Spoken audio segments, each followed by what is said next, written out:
Hi குட்டீஸ், இன்றைக்கி நம்ம தமிழ் காப்பியங்களில் வர ஒரு அற்புதமான கதையை பற்றி பார்க்க போகிறோம். அதுதான் மணிமேகலையும் அவங்கக்கிட்ட இருந்த மந்திர பாத்திரமான அமுத சுரபியும். வாங்க கதைக்குள்ளே போகலாம்.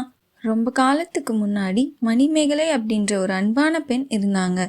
ஒரு நாள் அவங்க கோமுகி பொய்கை கிட்ட போனப்போ தண்ணிக்குள்ளே இருந்து ஒரு அழகான பொற்கினம் அவங்க கைக்கு கிடைச்சது. சிந்தாதேவியால் ஆப்பூத்திரனுக்கு தரப்பட்ட அமுத சுரபியை கொண்டு உயிர்களது பசிப்பினியை போக்கி வந்தான். அவன் வாழ்வோர் யாரும் இல்லாத மணிப்பல்லவத்தீவை சேர்ந்தபோது பிற உயிர்களை காக்கும் பாத்திரத்தை கொண்டு தன்னுயிரை மட்டும் காக்க விரும்பாதவனாய் அதை கோமுகி என்னும் பொய்கையில் விட்டுவிட்டு உயிர் துறந்தான்.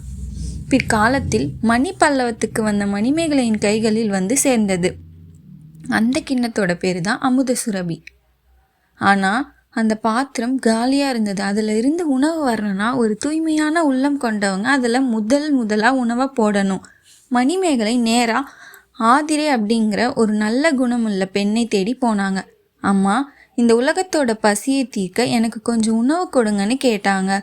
ஆதிரை ஒரு கரண்டி உணவை அந்த கிண்ணத்தில் போட்டாங்க. அவ்வளோதான், ஒரு பெரிய அதிசயம் நடந்துச்சு. அந்த சின்ன பாத்திரத்திலிருந்து சுட சுட சாப்பாடு பெருகி வந்துக்கிட்டே இருந்தது. மணிமேகலை அந்த உணவை எடுத்து ஊரில் இருந்த பசியால் வாடின எல்லாருக்கும் கொடுத்தாங்க. எத்தனை பேருக்கு கொடுத்தாலும் அந்த பாத்திரத்தில் சாப்பாடு குறையவே இல்லை. எல்லாரும் ரொம்ப மகிழ்ச்சி அடைஞ்சாங்க. இந்த செய்தியை கேள்விப்பட்ட மன்னர் ரொம்ப ஆச்சரியப்பட்டார். பசி அப்படின்ற நோயை தீர்க்கிற இந்த செயல் ரொம்ப மகத்தானதுன்னு மணிமேகலையை பாராட்டினார். அன்னதானம் செய்கிறது தான் எல்லா தர்மத்தையும் விட பெரிய தர்மம்னு மணிமேகலை இந்த உலகத்துக்கு உணர்த்தினாங்க. பார்த்தீங்களா குட்டீஸ், அந்த மந்திர பாத்திரம் மாதிரி நம்மக்கிட்டேயும் ஒரு அன்பு இருந்தால் நாமளும் மற்றவங்களுக்கு உதவி செய்யலாம்ல. இந்த கதை உங்களுக்கு பிடிச்சிருந்தா மறக்காமல் திகழினி ஆரி சேனலுக்கு சப்ஸ்கிரைப் பண்ணுங்கள். பாய் பாய், டாட்டா.